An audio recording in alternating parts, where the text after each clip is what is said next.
नमस्कार। N V news देख रहे हैं आप और मैं हूं आपके साथ मुस्कान। स्वागत है आप सभी का राजधानी लाइव में।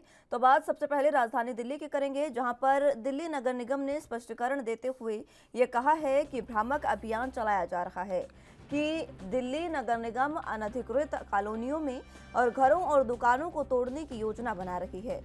इस संदर्भ में दिल्ली के नागरिकों को जागरूक करते हुए दिल्ली नगर निगम ये स्पष्ट करता है कि उसका इस तरीके का अभियान चलाने का कोई भी योजना फिलहाल नहीं है। केवल पार्कों और सड़कों से अतिक्रमण हटाया जा रहा है, क्योंकि साफ और स्वच्छ सड़कें, पार्क और स्वच्छ परिवेश दिल्ली के नागरिकों का अधिकार है। निगम ने अपने ट्विटर हैंडल पर भी इस संदर्भ में पब्लिक नोटिस पोस्ट किया है। दिल्ली नगर निगम दिल्ली की जनता की भलाई के लिए कार्य कर रहा है और सदा जन कल्याण के लिए समर्पित है। नगर निगम ने नागरिकों से अनुरोध किया है कि इस संदर्भ में किसी भी जानकारी के लिए निगम के प्रेस और सूचना निदेशालय के नंबर पर संपर्क करें।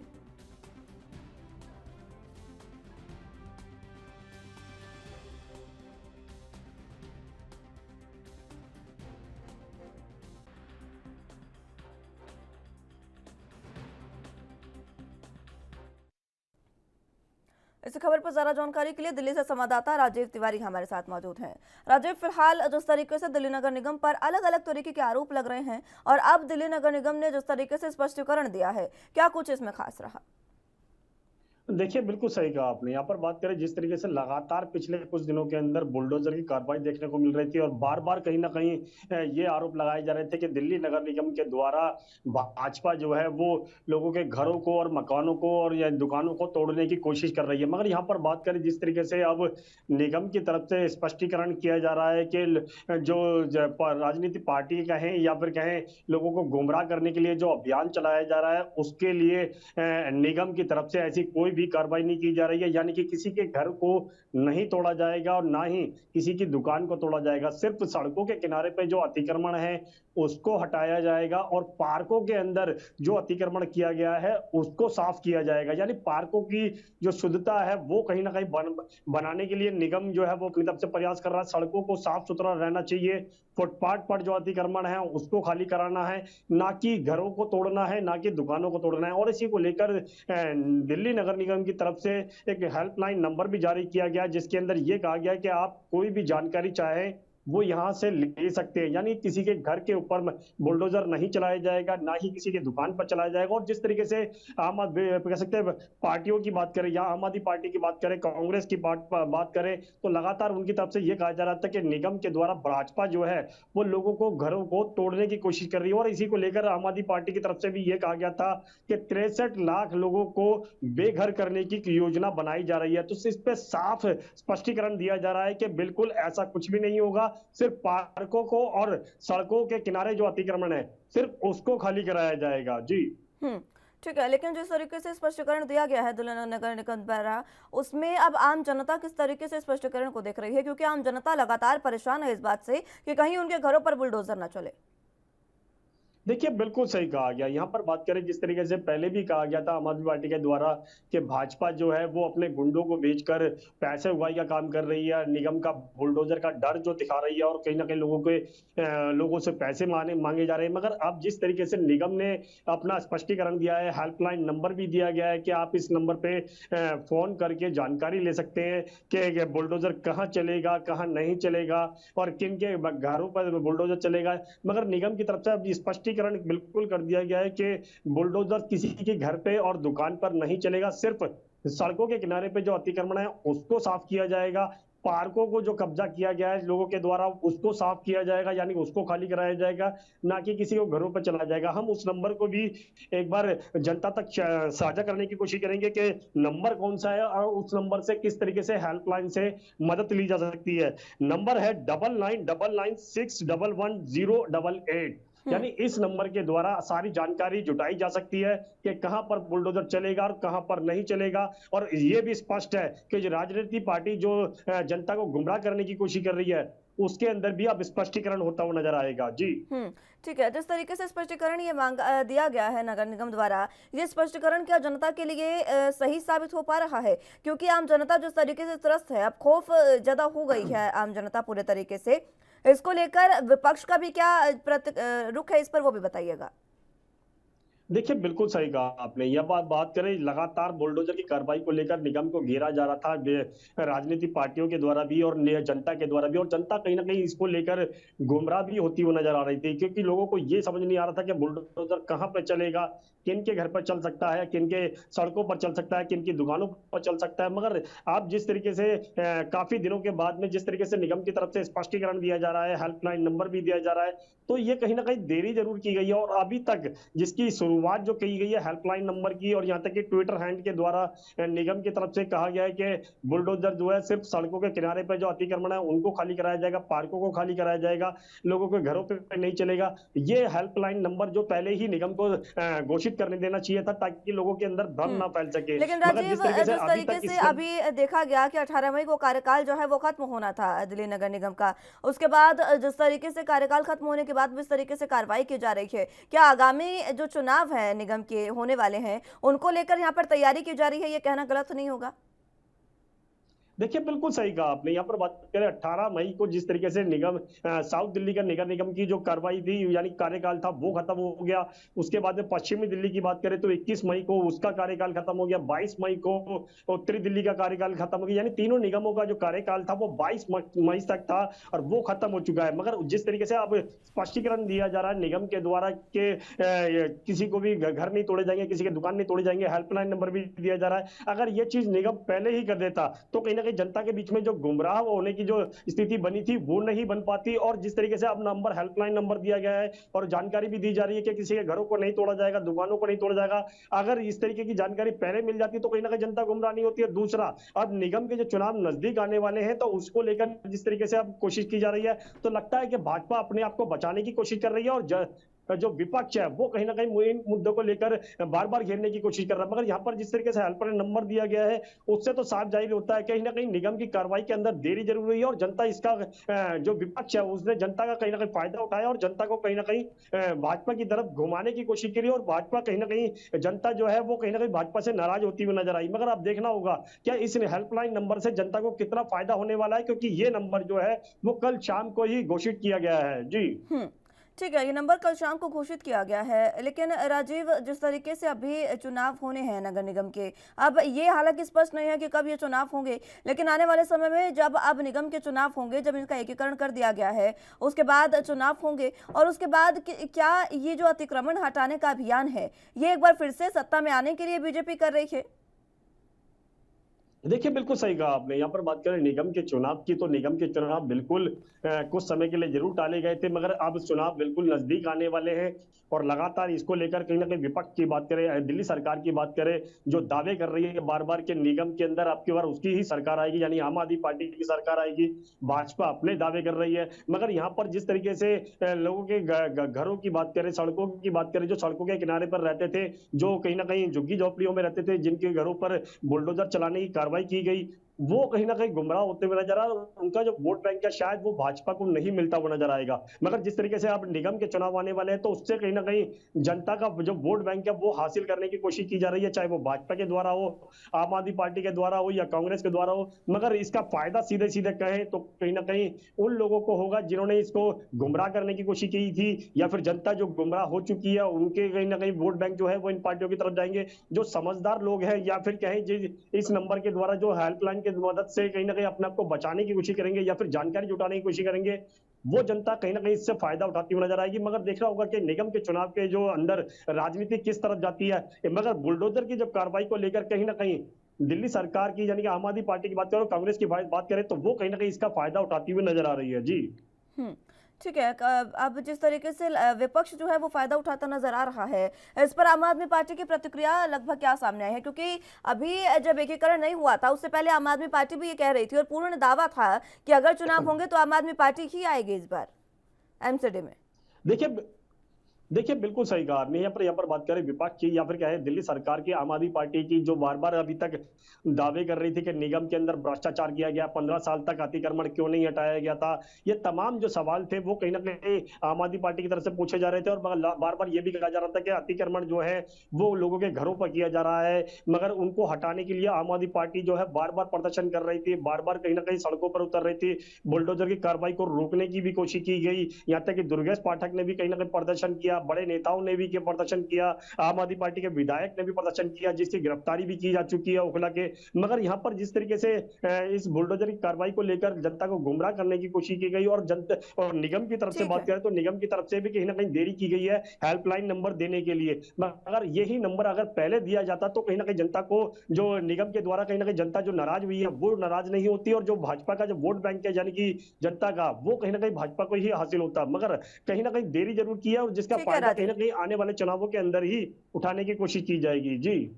ठीक है राजीव, बहुत शुक्रिया आपका हमारे साथ जुड़ने के लिए और तमाम अहम जानकारी हम तक पहुंचाने के लिए। चलिए खबरों में आगे बढ़ते हैं। यूपी में योगी सरकार ने अपने दूसरे कार्यकाल का पहला बजट गुरुवार को विधानसभा में पेश किया। साल 2022-23 के लिए वित्त मंत्री सुरेश खन्ना ने बजट प्रस्तुत किया।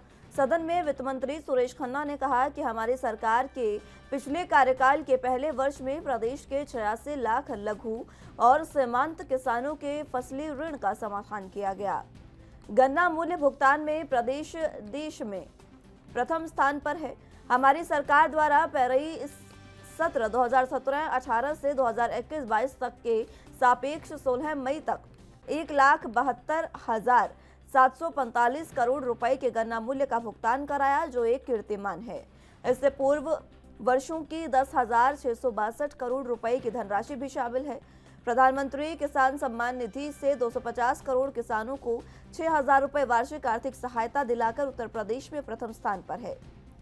वहीं वित्त मंत्री ने कहा कि हमने इन्वेस्टर्स समिट 2018 का आयोजन कराया, जिसमें प्राप्त 4,68,000 करोड़ रुपए तक के निवेश प्रस्तावों से लगभग 3 लाख करोड़ रुपए के निवेश प्रस्तावों का क्रियान्वयन विभिन्न चरणों में है।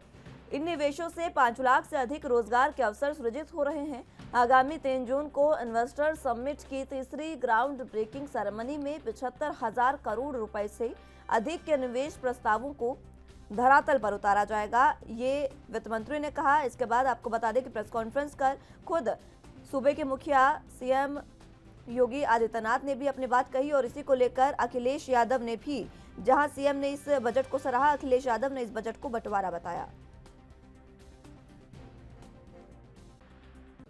अपनी पूरी टीम की ओर से हृदय से स्वागत करता हूं। उत्तर प्रदेश में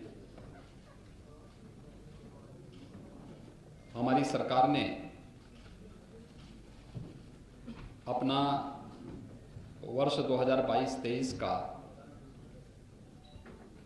बजट आज विधानसभा में प्रस्तुत किया है। यह बजट प्रदेश की 25 करोड़ जनता की जनाकांक्षाओं की भावनाओं के अनुरूप प्रदेश के समग्र विकास को ध्यान में रख करके गांव, गरीब, किसान, नौजवान, महिलाएं, श्रमिक और समाज के प्रत्येक तबके को ध्यान में रख करके बनाया गया है। आदरणीय प्रधानमंत्री जी के नेतृत्व में, उनके मार्गदर्शन में लोक कल्याण संकल्प पत्र की भावनाओं के अनुरूप देश की सबसे बड़ी आबादी का राज्य उत्तर प्रदेश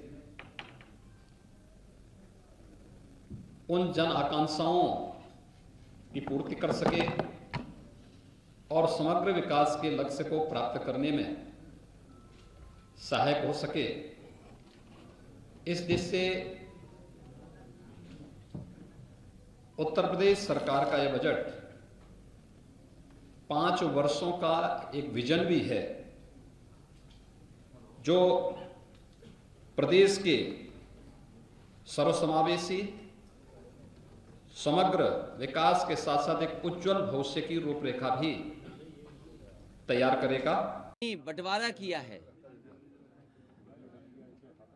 इस सरकार ने पिछले 5 साल में जो अपना घोषणा पत्र जारी किया था, उसमें ये कहा गया था कि 2022 तक किसानों की आय दोगुनी हो जाएगी।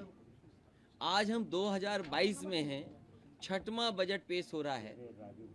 क्या सरकार बताएगी कि हमारे किसानों का, उनकी फसल का जो इन्होंने वादा किया था कि आय दोगुनी हो जाएगी, उसका जवाब क्या है सरकार के पास? जिस तरीके से महंगाई बढ़ी है और लगातार महंगाई बढ़ रही है, जो कीमत दालों की है, तेल जो खरीदा जाता है उसकी कीमत, डीजल पेट्रोल की कीमत, सीमेंट की, स्टील की, और लगातार आप देखेंगे महंगाई बढ़ी है। इनके लगातार बजट आने से गांव में उदासी है।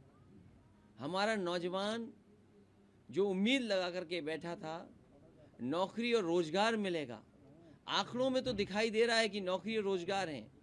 अगर सरकार के आंकड़े देखें तो आंकड़ों में तो दिखता है, लेकिन ज़मीन पर गांव में अभी भी बड़े पैमाने पर नौजवानों के हाथ में काम नहीं है, रोजगार नहीं है, नौकरी नहीं है।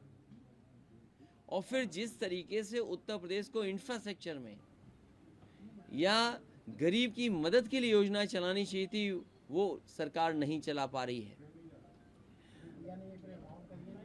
जो गरीब हैं, जिन्हें वादा किया था कि गेहूं भी मिलेगा, चावल भी मिलेगी, वहीं तेल भी खाने को अच्छा मिलेगा, चना भी मिलेगा, और अगर हम आंकड़े देखें, सरकार करोड़ों बता रही है कि इतने करोड़ लोगों को, गरीबों को पहुंचाया है इन्होंने अनाज। क्या ये सरकार लगातार चलाएगी कि नहीं चलाएगी? इस पर ज्यादा जानकारी के लिए लखनऊ से संवाददाता जितेंद्र चौहान हमारे साथ मौजूद हैं।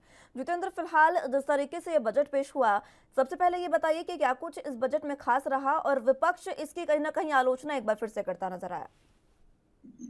देखिए, कल उत्तर प्रदेश की योगी सरकार ने लगभग 6,15,558 करोड़ का लगभग बजट पेश किया है। और बजट में यूं कहें कि मुस्कान सभी को कुछ न कुछ दिया गया है, केवल व्यापारिक वर्ग को छोड़कर।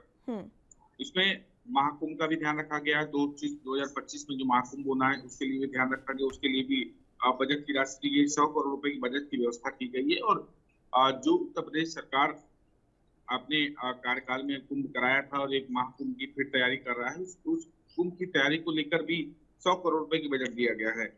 महिलाओं को सशक्त बनाने के लिए उसमें भी पूरी तरह से उनको भी ध्यान रखा गया। 200 कुछ रुपए का ध्यान रखा, उनको दिया गया है महिलाओं को सशक्त बनाने के लिए, शिक्षित बनाने के लिए।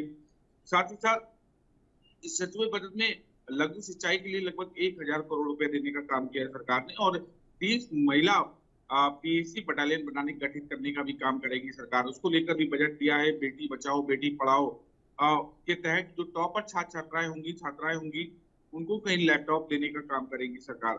मिशन शक्ति के तहत 20 करोड़ रुपए का बजट का प्रावधान किया है। तो वहीं 5 साल में लगभग 2 करोड़ फोन और टैबलेट बांटने के लिए सरकार ने ऐलान किया है, उसको लेकर भी बजट रखा है। और कहीं ना कहीं जो युवा कह सकते हैं वकील या अधिवक्ता है, उनको कहीं ना कहीं देने की, तो उनकी किताबों के लिए, उन सब के लिए पैसे लगभग 10 करोड़ रुपए की व्यवस्था की व्यवधान किया है। 3 साल तक लगभग किताब और पत्रिका खरीदने के लिए पैसा दिया जाएगा। बनारस में क्रिकेट स्टेडियम बनाने के लिए भी सरकार ने लगभग 95 करोड़ रुपया रखा है। तो मेरठ में ध्यानचंद यूनिवर्सिटी के लिए 50 करोड़ रुपए के लिए देने की बात कही है, जो कि 5 साल में 4 लाख नौकरियां देने का भी सरकार ने वादा किया है। माध्यमिक शिक्षा कह सकते हैं कि 7540 पदों पर भर्ती की जाएगी, शिक्षकों की भर्ती की जाएगी। मेडिकल कॉलेजों में लगभग 10,000 पद भरने के लिए सरकार ने इसका लिए बजट का प्रावधान किया है। वृद्धा पेंशन जो 500 रुपए मिलती है वो बढ़ाकर 1000 रुपए किएगी, उसके लिए भी प्रावधान कह सकते हैं कि प्रावधान किया गया है, पैसा उसके लिए बजट रखा है।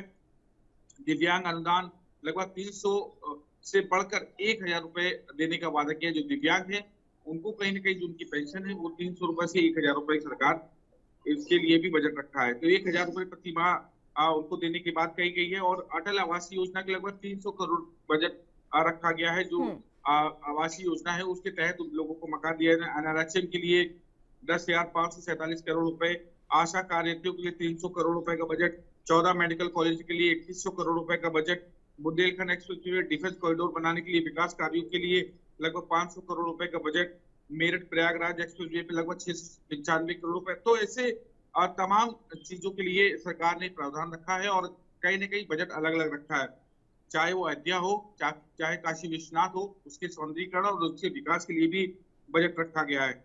और वही बात की जाए तो कल्याण सिंह जो कि पूर्व राज्यपाल थे, उनके नाम पर भी ग्राम उन्नति योजना लाने की बात सरकार ने कही है, उसके लिए भी बजट रखा गया है। तो वही किसानों के लिए सिंचाई के लिए मुफ्त बिजली देने के लिए सरकार ने रखा है। बच्चों को शिक्षित करने के लिए स्कूल चलो अभियान देकर लगभग 2 करोड़ बच्चों का टारगेट रखा है। तो उनके लिए भी नामांकन के लिए लगभग समग्र जो शिक्षा है, उस जो सामग्री है उसके लिए 18,670 करोड़ रुपए की रखी गई। तो वो जो बजट सरकार ने पेश किया है वो हर वर्ग को ध्यान में रखकर रखा गया है। और कहीं ना कहीं वहीं दूसरी ओर जो बजट कल पेश हुआ उस पर जो नेता प्रतिपक्ष है समाजवादी पार्टी के राष्ट्रीय अध्यक्ष, कल उन्होंने तंज कसने का भी काम किया जी। और उन्होंने साफ तौर पर जो किसानों की आय दुगनी की बात कही जा रही थी वो आखिरकार क्यों नहीं गई, क्योंकि छठा बजट पेश हुआ है।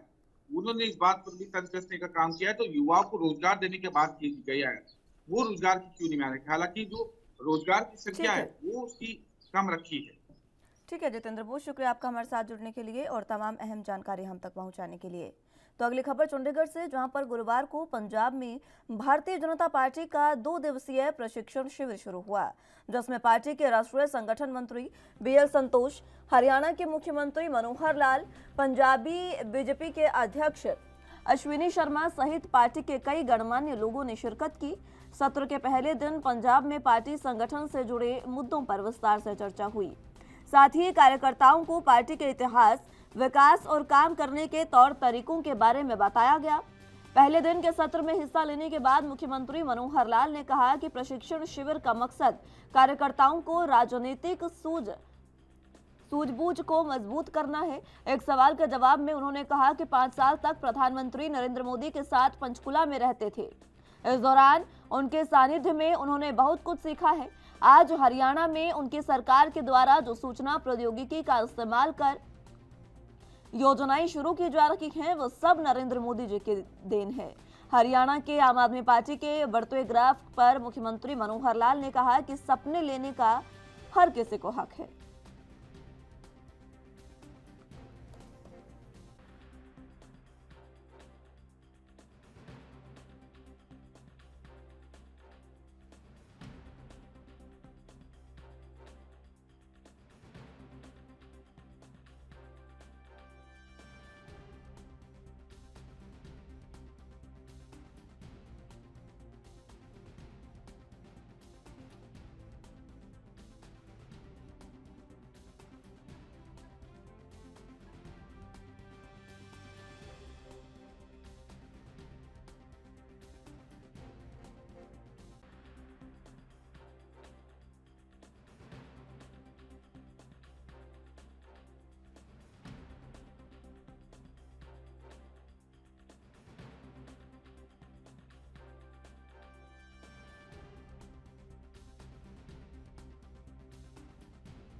इस खबर पर ज्यादा जानकारी के लिए चंडीगढ़ से संवाददाता अमित कुमार हमारे साथ मौजूद हैं। अमित, जिस तरीके से यहाँ पर पंजाब बीजेपी की ये जो बैठक हुई, प्रशिक्षण शिविर शुरू हुआ, इसमें तमाम बड़े नेताओं ने शिरकत की, चाहे वो हरियाणा के सीएम हो या फिर द ग्रेट खली हो, तमाम लोगों ने शिरकत की और प्रदेश संगठन महामंत्री भी यहाँ पर मौजूद रहे, बीएल संतोष भी मौजूद रहे। किस तरीके से ये कार्यक्रम खास रहा? मुस्कान, अगर हम बात करें, कार्यक्रम मोर ओरिएंट ट्रेनिंग के लिए था। अगर हम कहें कि बीजेपी में या फिर स्पेसिफिकली पंजाब बीजेपी में कई नए चेहरे शामिल हुए, चाहे कांग्रेस की हम बात कर ले, कांग्रेस से कई नए चेहरे शामिल हुए थे जो इलेक्शंस के दौरान शामिल हुए थे, पर उनकी ओरिएंटेशन उस हिसाब से नहीं हुई थी। मैं नमिशा मेहता की बात कर ले तो वो उन्होंने रिसेंटली ज्वाइन किया था, या फिर हरजोत कमल की बात कर ले, ये सब कांग्रेस के कई बड़े चेहरे थे जो बीजेपी में शामिल हुए थे। दोनों ही नेशनल पार्टीज थी, पर ओरिएंटेशन की ट्रेनिंग के हिसाब से था कि उनको क्या नया सीखना है, कैसे अब पार्टी को रिप्रेजेंट करते हैं, क्योंकि जैसे उन्होंने पार्टी चेंज की है तो साथ ही आइडियोलॉजीज में भी बहुत बड़ा फर्क है कि कांग्रेस की एक अलग आइडियोलॉजी होती है, भाजपा की एक अलग आइडियोलॉजी है। तो उन सब चीजों को लेकर सभी नए, अगर हम कहें कि कार्यकर्ताओं को एक ट्रेनिंग दी गई, जिसमें सीनियर अगर हम लीडरशिप पहुंची थी, उन्होंने पहले तो पार्टी का इतिहास ऑफ कोर्स गो थ्रू कराया कि आप जब पार्टी में होते हो तब आपको ज्यादा डीपली इतिहास के बारे में पता चलता है। जैसे खुद अर्जुन कमल ने बताया कि हम जब बाहर थे ऑपोजिशन में तो हमें थोड़ा थोड़ा पता था, पर जब हम पार्टी में आ गए तब अब हमें जब ये ट्रेनिंग कैंप लगाई, 2 दिन का ट्रेनिंग कैंप लगाया, इसमें बहुत कुछ इन डेप्थ जानने को मिला कि इस प्रोग्राम के जरिए हमें पता चल रहा है कि पार्टी की मेन आइडियोलॉजी क्या है, किस एक संविधान पे हम चलते हैं, किस तरह लोगों के बीच में जाना है और हम खुद को कैसे रिप्रेजेंट करना है लोगों के बीच में। तो ये कुछ एक अच्छे पॉइंट्स के तौर पे हम कह सकते हैं यहाँ पे देखने पर। इसको इस तरीके से भी देखा जा सकता है कि हिमाचल में जो रिसेंटली इलेक्शंस आने वाले हैं उसके लिए भी हम इसको एक ट्रेनिंग कैंप के तौर पर देख सकते हैं। हिमाचल गुजरात में इलेक्शंस आएंगे तो वही मोस्ट प्रॉब्ली पंजाब से जो वर्कर्स हैं, पंजाब से जो बड़े चेहरे हैं वो जाएंगे बीजेपी को रिप्रेजेंट करने। तो ऐसे बहुत ज्यादा जरूरी हो जाता है कि वो ट्रेंड हो, कि उन्हें पता हो कि वो किस चीज को रिप्रेजेंट करें, किस आइडियोलॉजी को लेके वो आगे जा रहे हैं। तो उस चीज को लेकर भी इस कैंप को हम बहुत जरूरी है। यहाँ कल के कैंप की बात कर ले, कल का कैंप में खुद मुख्यमंत्री मनोहर लाल खट्टर पहुंचे, तो आज के कैंप को भी हम काफी हद तक इंपॉर्टेंट देख सकते हैं, क्योंकि पंजाब कांग्रेस के पूर्व प्रधान सुनील जाखड़ आज शामिल हो सकते हैं, आज बकायदा, क्योंकि पार्टी तो ज्वाइन कर चुके हैं, पर इस कैंप ट्रेनिंग कैंप में वो ज्वाइन कर सकते हैं। तो इसका भी एक मतलब बहुत ज्यादा बदलेगा, क्योंकि एक लंबे समय से कांग्रेस को संभाल रहे थे सुनील जाखड़, अब बीजेपी में पहुंचे। तो अब ये देखना होगा कि आज की मीटिंग में क्या क्या हमें सुनने को मिलता है, कि खुद एक नया एक्सपीरियंस बताएंगे। लगभग 50 साल से कांग्रेस की आइडियोलॉजी को रिप्रेजेंट करने वाले सुनील जाखड़ आज से बीजेपी को रिप्रेजेंट करते हुए नजर आएंगे। जी ठीक है, आज की बैठक में सुनील जाखड़ भी मौजूद रहेंगे, लेकिन कल की बैठक में किस तरीके से विस्तार पर चर्चा हुई या फिर जिस तरीके से विकास के कार्य किए जा रहे हैं उन पर चर्चा हुई, क्या कुछ खास रहा बैठक में? मुस्कान, कल की बैठक की अगर मैं बात करूं तो बेसिकली थी कि पार्टी किस तरह से काम करने वाली है, पार्टी के मेन फोकस क्या रहने वाले, एजेंडा स्पेसिफिक, कि हमारी पार्टी की ये आइडियोलॉजीज है कि आपने लोगों के बीच में कैसे जाना है, आपने किन पॉइंट्स को उठाना है, किन पॉइंट्स के ऊपर आप डिबेट कर सकते हैं, किन पॉइंट्स के ऊपर आपने नहीं बोलना है। तो हम कह सकते हैं कि जो कार्यकर्ता उनको माइंडसेट बताया जा रहा है कि आपने क्या आइडियोलॉजी लेके जानी है, कि क्या आप एग्रेसिव होना है, आपने एग्रेसिव नहीं होना, आप किन से बात करना है, महिलाओं से कैसे बात करनी है, बुजुर्गों से कैसे बचानी है, यूथ से कैसे बात करनी है, आपने पार्टी का इमेज क्या, क्योंकि अब जो कार्यकर्ता होते हैं वो पार्टी के फ्रंट इमेजेस है, क्योंकि अगर जो कार्यकर्ता है वही जाके लोगों के बीच में पार्टी की इमेज बनाते हैं, और अगर पार्टी की इमेज खराब होती है तो कार्यकर्ता से ही होती है, और पार्टी की इमेज अपलिफ्ट होती है तो वो कार्यकर्ता से होती है। तो उन सब चीजों को ही रिप्रेजेंट करने के लिए बहुत ज्यादा, जैसे कि हमने खुद मनोहर लाल खट्टर को सुना कि आम आदमी पार्टी खुद को रिप्रेजेंट करते हुए बढ़ावा कर रही है, तो उस पे भी उन्होंने बोला कि ये सिर्फ एक सपना है, पर कोशिश वो जरूर कर सकते हैं। जी ठीक है अमित, बहुत शुक्रिया आपका हमारे साथ जुड़ने के लिए और तमाम अहम जानकारी हम तक पहुंचाने के लिए। बुलेटिन में फिलहाल वक्त एक छोटे से ब्रेक का है, फौरन हाजिर होंगे।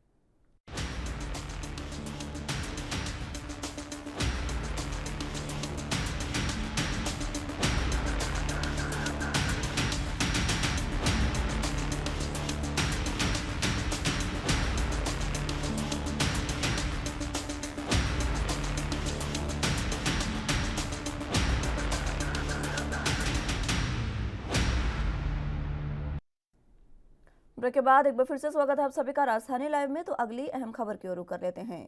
भारतीय जनता पार्टी ने हिमाचल प्रदेश में त्रिदेव सम्मेलन के बहाने मिशन रिपीट की तैयारी शुरू कर दी है। बीजेपी के त्रिदेवों को पार्टी मजबूती की बूस्टर डोज शाहपुर विधानसभा क्षेत्र के चंबे मैदान में लगेगी।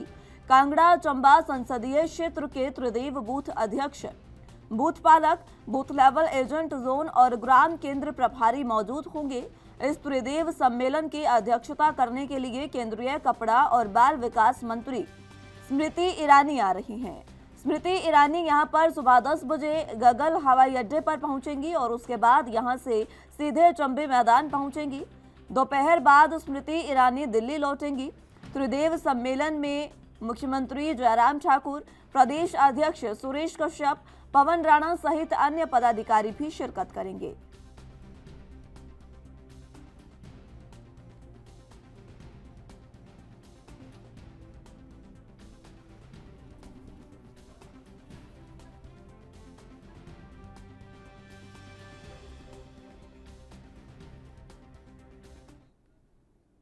इस खबर पर ज्यादा जानकारी के लिए हिमाचल प्रदेश से ब्यूरो चीफ टीना ठाकुर हमारे साथ मौजूद हैं।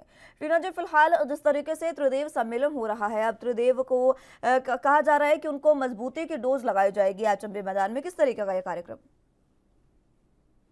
जी देखिए मुस्कान, ये जो विधानसभा चुनाव है, ये सारी जो तैयारियां हैं वो भाजपा कर रही है। जो ये त्रिदेव सम्मेलन है वो कांगड़ा के जो सब कांगड़ा जिला है 15 सीटें में, और इसी के जो है ने ये त्रिदेव सम्मेलन आयोजित कर रही है। ये जो त्रिदेव सम्मेलन है देखेंगे लोकसभा चुनाव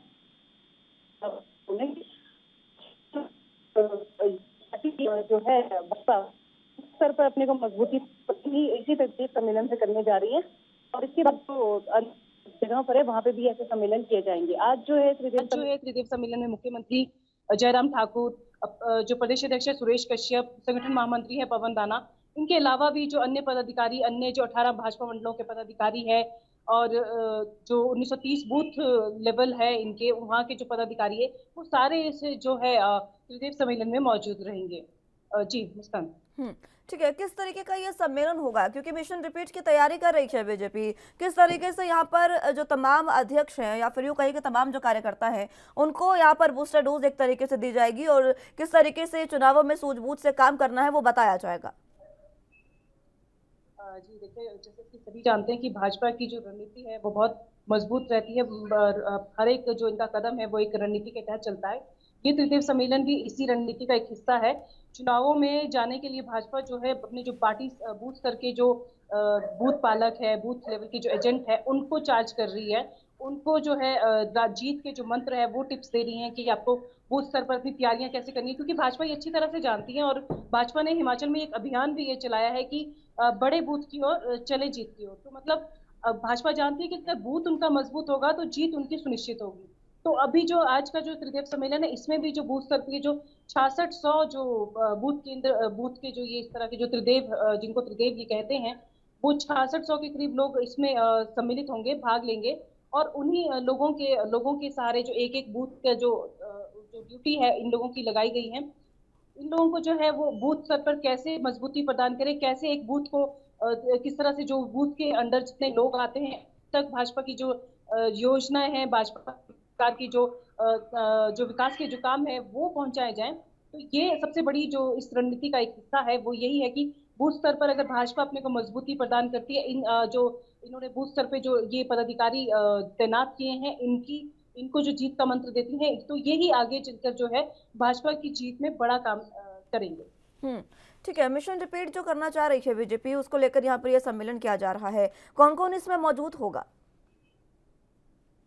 जी देखिए, जैसा कि आपने पहले भी बताया कि स्मृति ईरानी केंद्रीय मंत्री इसकी जो अध्यक्षता है वो करेंगी, वो मुख्य वक्ता के तौर पर मौजूद रहेंगी। इसके अलावा मुख्यमंत्री जयराम ठाकुर है, प्रदेश अध्यक्ष सुरेश कश्यप है, संगठन मंत्री है, इसके अलावा जो यहाँ के जो मंत्री है कांगड़ा के, वो सभी मौजूद रहेंगे। और जिसके अलावा जितने भी बूथ स्तर के जितने जो पदाधिकारी है, भाजपा मंडल के जो जितने पदाधिकारी हैं, मतलब जितने भी जो पदाधिकारी जो कांगड़ा और चंबा संसदीय क्षेत्र के तहत आते हैं, वो सारे के सारे इस कार्यक्रम में शामिल होंगे। ये 3 स्तरों पर आज जो है ये कार्यक्रम होगा।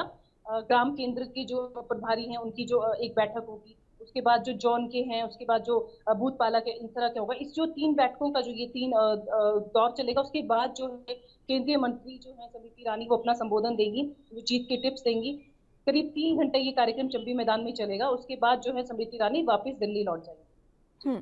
ठीक है, स्मृति ईरानी वापस दिल्ली लौट जाएंगी, वो बात ठीक है, लेकिन जिस तरीके से अभी देखिए 31 तारीख को प्रधानमंत्री नरेंद्र मोदी भी आ रहे हैं, उससे पहले ये कार्यक्रम कितने मायने रखता है, क्योंकि ये जो पूरा कार्यक्रम होगा चुनावों में किस तरीके से काम करना है इसको लेकर तो वहां पर बताया हो जाएगा, और क्या आगे जो कार्यक्रम होना है उसकी रणनीति यहाँ पर तैयार की जाएगी क्या? हाँ बिल्कुल, आपने सही बोला, क्योंकि जो प्रधानमंत्री की जो रैली है उसको एक बहुत बड़ी संभावना के तौर पर भाजपा देख रही है और उसको भुनाना चाह रही है। तो निश्चित तौर पे जो आज का जो चंबी मैदान में जो त्रिदेव सम्मेलन होगा, उसमें निश्चित तौर पे जो ये रणनीति है कि जो प्रधानमंत्री की रैली है उसमें अधिक से अधिक भीड़ कैसे जुटाई जाए, और उसके अलावा जो जहाँ जहाँ पर इन्होंने स्क्रीन लगाई है वहां तक लोगों को कैसे पहुंचाया जाए, आम जनता को प्रधानमंत्री की रैली से किस तरह से कनेक्ट किया जाए, किस तरह से जोड़ा जाए, इस तरह की जो रणनीति है, इस तरह की जो टिप्स हैं वो भी यहाँ पर दिए जाएंगे, क्योंकि जो 31 मई को जो रैली होनी है वो एक बहुत बड़ा जो कार्यक्रम है वो हिमाचल को मिला है, और हिमाचल की जो भाजपा सरकार है इसको निश्चित तौर पर एक बड़े स्तर पर ले जाना चाहेगी, बहुत बड़ी अधिक जो भीड़ जुटाना चाहेगी। और जो ये सम्मेलन है, ये निश्चित तौर पे जो सम्मेलन में जो प्रधानमंत्री की रैली है उसको लेकर भी बात होगी, रणनीति पर चर्चा होगी कि किस तरह से जो आम जनता है उसको अधिक से अधिक इस रैली के माध्यम से प्रधानमंत्री के साथ जोड़ा जाए। ठीक है, ज़्यादा से ज़्यादा लोग किस तरीके से शामिल हो वो सब यहाँ पर बातें की जाएंगी। इसी के साथ एक बात ये भी है कि विधानसभा चुनाव में जिस तरीके से बहुत बहुत नज़दीक है विधानसभा चुनाव, जिस तरीके से वहाँ पर जीत हासिल करनी है बीजेपी को, और बीजेपी इसको लेकर लगातार कार्यरत है, किस तरीके से यहाँ पर कह सकते हैं कि मंत्र दिए जाएंगे यहाँ पर कार्यकर्ताओं को, जिससे लगे कि एक बार फिर से बीजेपी मजबूत हो रही है हिमाचल में?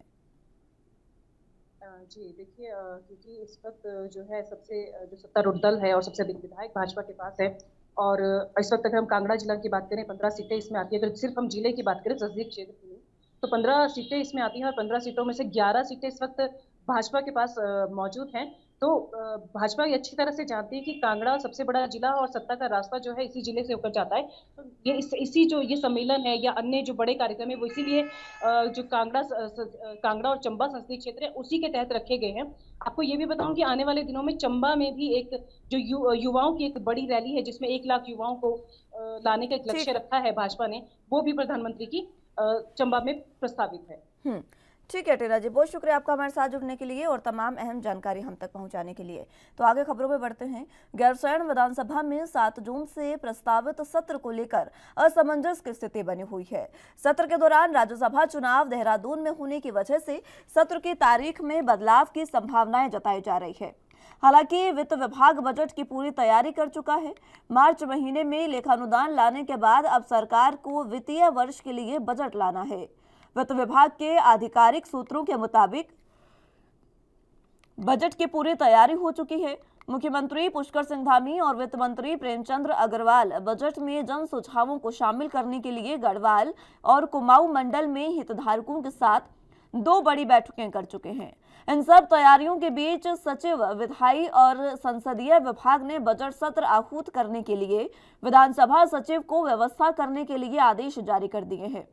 लेकिन इन सारी कवायद के बावजूद सत्र के तय तिथि पर आहूत होने को लेकर सस्पेंस बना हुआ है। इस सस्पेंस की प्रमुख वजह राज्यसभा का चुनाव माना जा रहा है। राज्यसभा की एक सीट के लिए चुनाव की प्रक्रिया भी शुरू हो गई है, जिसके बाद अब बजट सत्र को लेकर कहीं ना कहीं विचार विमर्श होना है।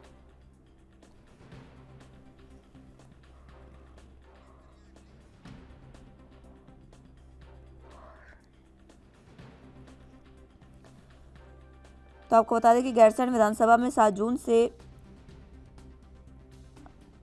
प्रस्तावित जो सत्र है उसको लेकर असमंजस की स्थिति बनी हुई है। सत्र के दौरान राज्यसभा चुनाव देहरादून में होने की वजह से सत्र की तारीख में बदलाव की संभावनाएं की जा रही है, क्योंकि 7 जून को प्रस्तावित था, लेकिन इस बीच जब राज्यसभा चुनाव यहाँ पर आए हैं तो इसी की वजह से राज्यसभा चुनावों को देखते हुए यहाँ पर सत्र को आगे बढ़ाया जा सकता है या फिर इस बार के लिए स्थगित किया जा सकता है, क्योंकि जिस तरीके से राज्यसभा चुनाव भी जरूरी है और उसको लेकर प्रदेश के बजट पर अब सरकार विचार विमर्श कर रही है ताकि उसको आगे बढ़ाया जाए और राज्यसभा चुनावों पर कहीं ना कहीं सरकार ध्यान दे सके। इसके लिए असमंजस की स्थिति बनी हुई है और इसी पर चर्चा लगातार की जा रही है। इसी के साथ आपको बता दें कि मार्च महीने में लेखानुदान लाने के बाद अब सरकार अपना वित्तीय बजट लाना है।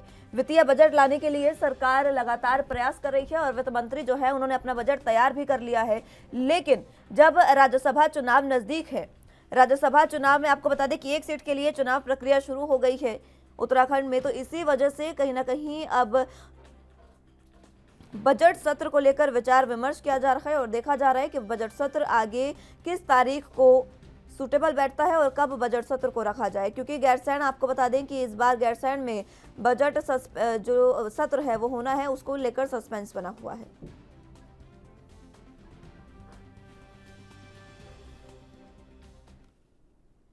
इसी खबर पर ज्यादा जानकारी के लिए संवाददाता अमित चौधरी हमारे साथ मौजूद हैं।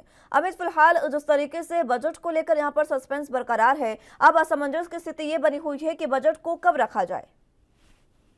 हाँ बिल्कुल मुस्कान, देखिए विधानसभा सत्र होना है और 7 जून को यहाँ पर उसकी तारीख रखी गई थी, लेकिन जो इसमें सस्पेंस है वो लगातार अब बढ़ते जा रहा है, क्योंकि इसकी मुख्य वजह मानी जा रही है जो यहाँ राज्यसभा चुनाव होने हैं एक सीट पर, उसको लेकर के कहीं ना कहीं चीजें होनी है। और यहाँ पर जिस तरीके से कहा जाएगा जो वित्तीय बजट इस विधानसभा सत्र के दौरान पास होना है उसको लेकर के तैयार है, कि हालांकि सारी की जा चुकी है सरकार की तरफ से, मुख्यमंत्री और जो यहाँ पर संसदीय कार्य मंत्री उनकी तरफ से बैठक की जा चुकी है, गढ़वाल और कुमाऊं में सुझाव लिए जा चुके हैं। और एक वित्तीय बजट जो, क्योंकि यहाँ अनुदान के बाद अब यहाँ पर वित्तीय बजट पेश होना, उसको लेकर तैयारी की जा चुकी है, संकेत भी मिल चुके हैं वित्तीय बजट को पेश करने के। लेकिन ये तारीख आगे खिंच सकती है, इसकी पूरी संभावना जताई जा रही है, क्योंकि राज्यसभा चुनाव होने हैं और वो विधानसभा के अंदर जो कक्ष नंबर 303 है उसके अंदर ये विधानसभा चुनाव होगा, उसको लेकर के अब जो सस्पेंस है वो होना वो बढ़ता जा रहा है। संभवतः जताई जा रही है कि 7 जून से आगे तारीख बढ़ाई जाएगी और उसके बाद यहाँ पर कहीं ना कहीं विधानसभा सत्र होगा और उसमें कहीं ना कहीं बजट आने की तैयारी सरकार द्वारा की जाएगी।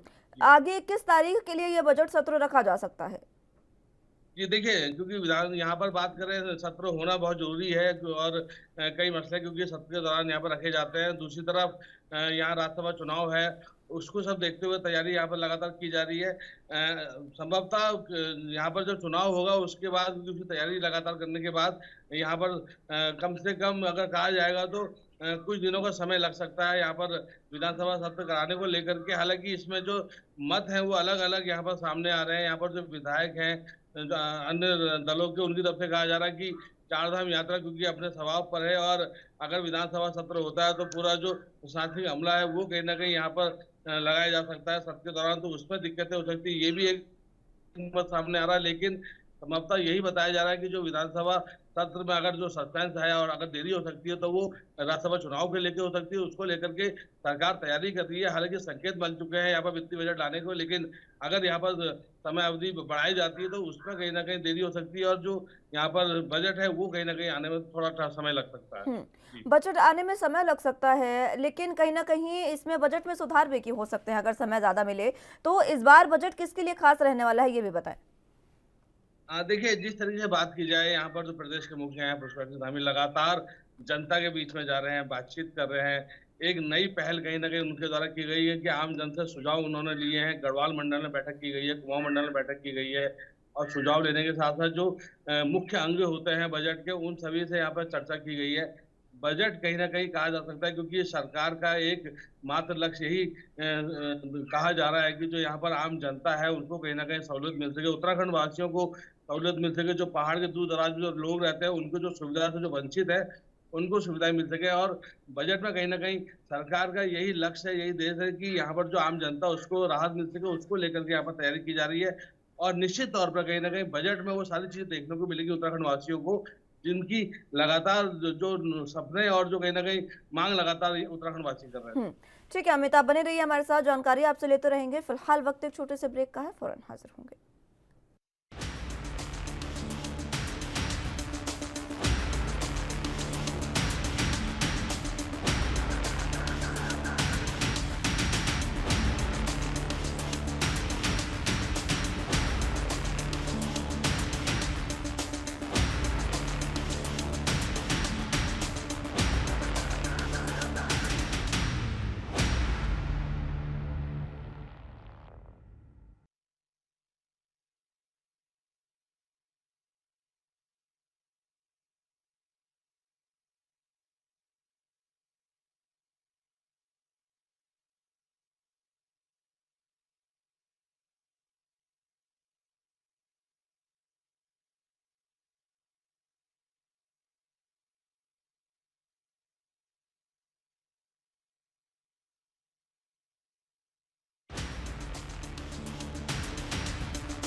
ब्रेक के बाद एक बार फिर से स्वागत है आप सभी का राजधानी लाइव में। तो बात उत्तराखंड की कर रहे थे, जहां पर बजट सत्र को लेकर सस्पेंस कहीं ना कहीं बना हुआ है। अब देखना होगा कि बजट सत्र आगे कब तक के लिए इसकी तारीख जो है वो आगे बढ़ाई जाती है।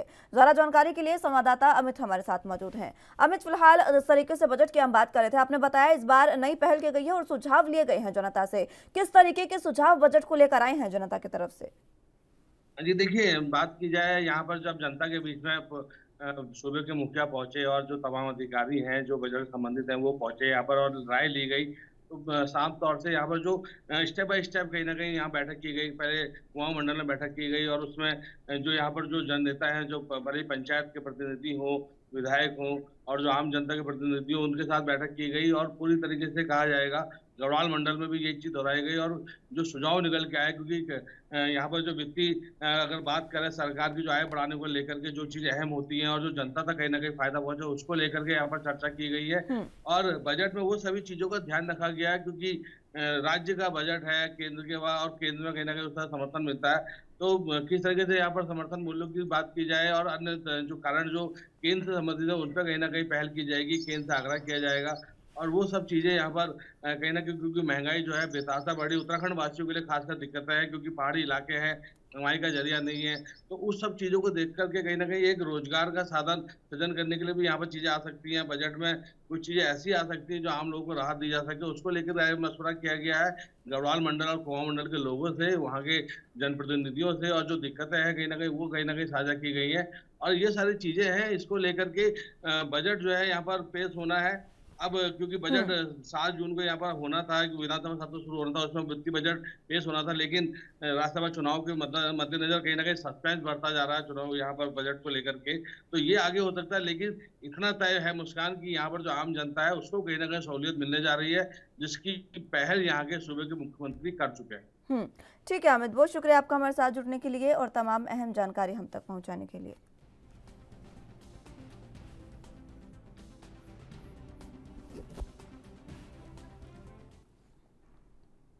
महाराष्ट्र में गुरुवार को ईडी ने शिवसेना नेता और प्रदेश सरकार में परिवहन मंत्री अनिल परब के कई ठिकानों पर छापेमारी की है। परब के खिलाफ करोड़ों रुपए की रिश्वत लेने का आरोप है। ईडी ने इसी मामले में परब के 7 ठिकानों पर एक साथ छापेमारी शुरू की।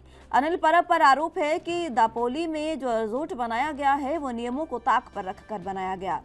इस रिजोर्ट पर सबसे पहली नजर जो है वो बीजेपी नेता किरीट सोमैया की पड़ी और फिर केंद्रीय वन विभाग ने इसे तोड़ने का आदेश दिया। इसके अलावा उस रिजोर्ट को बनाने में आपराधिक साजिश किए जाने का भी आरोप है। ऐसा बताकर पर्यावरण विभाग ने दापोली कोर्ट में इसकी शिकायत की और उस शिकायत को आधार बनाकर ईडी ने ECIR दर्ज की है और इस मामले में अपनी जांच शुरू कर दी है। आरोप है कि इस जमीन को 1.1 करोड़ में खरीदा गया। यहां पर रिजोर्ट बनाने के लिए लगभग 6 करोड़ रुपए खर्च किए गए। इस जमीन को लेने और फिर रिजोर्ट बनाने में लगभग 25 करोड़ रुपए से ज्यादा का खर्चा हुआ, लेकिन सरकार को इसका सिर्फ 7 करोड़ रुपए का खर्च पता है। ईडी ने इसकी जांच शुरू कर दी है।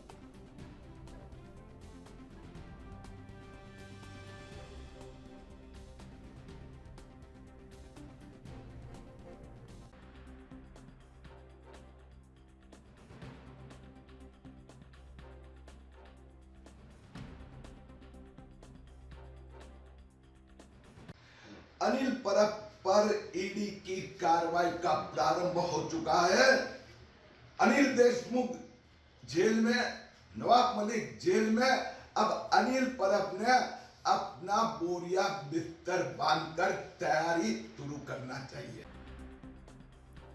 तो आपको बता दें कि अनिल परब पर यह बड़ी कार्रवाई हुई है। ईडी ने उनके 7 ठिकानों पर एक साथ छापेमारी की और छापेमारी कर ये पता लगाया जा रहा है कि अनिल परब पर जो आरोप लगे हैं वो कितने सही और कितने सही नहीं हैं। आपको बता दें कि अनिल परब पर दापोली में एक रिजोर्ट पर आरोप है। उन्होंने एक रिजोर्ट बनाया था जिस पर आय से अधिक लागत का कहीं ना कहीं इस्तेमाल यहाँ पर बताया जा रहा है। आपको बता दें कि सरकार को इसमें सिर्फ 7 करोड़ का खर्च पता है, लेकिन लगभग इसमें 25 करोड़ रुपए का खर्च जो है वो बताया जा रहा है, जिसके बाद ईडी ने इस मामले में छापेमारी की और आगे ईडी इस मामले में कार्रवाई भी कर रही है। अब देखना होगा कि किस तरीके से जांच के बाद तमाम बातें सामने आएंगी।